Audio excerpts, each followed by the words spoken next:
খাদ্য অধিদপ্তর প্রাইমারি এবং নিবন্ধন সহ বিভিন্ন চাকরি পরীক্ষায় আসা লসাগু এবং গসাগু নিয়ে চলে আসলাম। যাই হোক, আমরা প্রথম অঙ্কটা একটু দেখি।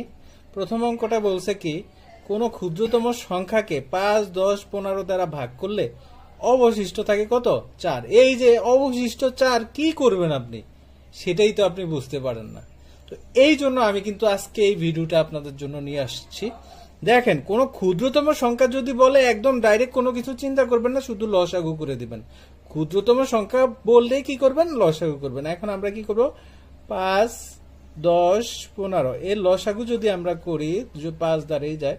5 ওকে 5, 5 দুগুণা 10, 3 5 15। আর যায় বন্ধুরা? আর কিন্তু যায় না। তাহলে আমরা কি করলাম? লসাগু কত হইল? 5 গুণ 2 গুণ 3।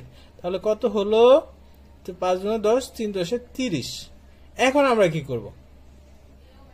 এখন আমরা করব যে যেই কইছে ভাগ করলে 4 অবশিষ্ট থাকে, যেটা অবশিষ্ট থাকবে মনে রাখবা বন্ধুরা, যেটা অবশিষ্ট থাকবে সেটা কিন্তু কি করবা?